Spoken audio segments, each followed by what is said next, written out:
Hi everyone, Charissa Bloomberg here. I feel I'd love to share some tips about integrity because you know that that is my speciality. And I feel there isn't a better time right now than for everyone to step up and raise our integrity meter in this country. And if integrity is about doing the right thing, again, this is the best time to actually do it. Because by doing the right thing, we could be saving lives.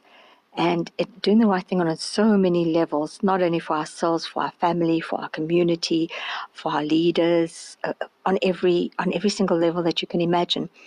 But the first thing I want to talk about for me is that we haven't said I'm not sure I'm meaning we, but that there isn't enough being done to help people prepare for this from a mental aspect, about mental resilience, coping mechanisms, our mental strength, our mindsets. This is just so crucial, and it is so vital. We're all concerned about the physical, but it's our mental thoughts that's actually going to keep us stable and going to keep us safe and going to help us through this lockdown.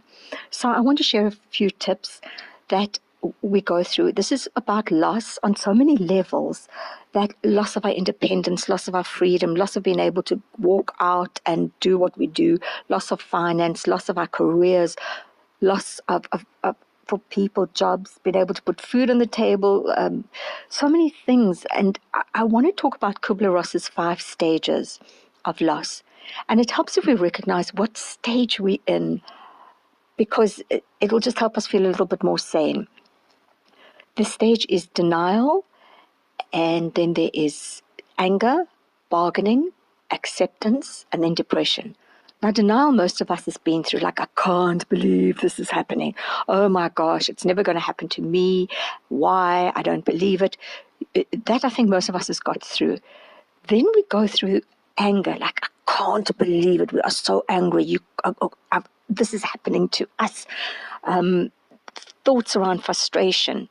And then we get into bargaining. The bargaining is, if this, then that. If I wash my hands, I won't get it. If I say my prayers, I won't. If this, then that. We try and rationalize it.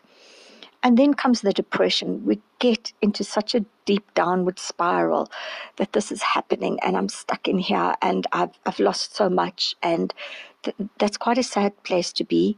And then we get to acceptance. But the thing is, we can move through these different stages. We can go from depression to anger. And it really helps to know that if some of us are sitting in anger while our partner or our loved ones are sitting in depression, recognize the stage and know it. That's the first thing I want to say. And the second thing is, please let us watch our thoughts. Our thoughts are so powerful. Yeah, I'm not going to say superficially, let's be positive, because it is tough. But we have to, if we don't keep our thoughts and our mind and our bodies strong, we'll spiral into a big black hole, and we don't want that to happen. So let's start tuning into our thoughts. Our thoughts lead us to emotions, which then lead us to behaviors. So let's start thinking there's something that we need to learn through this. And what is that? What is it saying for you? Each one is going to take something out of this whole 21 lockdown days, and heaven help us, it may be more. So what are we taking out of it? What are we learning? For me, I have to learn patience with my 86-year-old mother who's moved in for this time. For me, I'm learning to breathe. And, there's so many things. Some people are learning new courses. Some are rediscovering themselves. Some are being creative. Some are cooking. Some are just starting to think, how am I going to put food on the table? Because all of us is going to be touched on some level. Even our animals are touched. Pets that we're staying home for. Gosh, my cats are so excited. They haven't seen me for such a long time. And those that are deserting the animals, those that are euthanizing it. And environmentally, all these animals that are thriving because humanity is not there to put out pollution or whatever it is we're doing.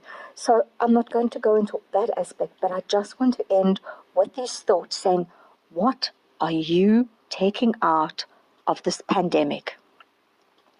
And let's reach out to others in our time of need. There's nothing that's helped me more than when I feel down is to reach out to somebody else and say a kind word, do something for them, do something for the animals, reach out to someone, because there's always someone less fortunate than us.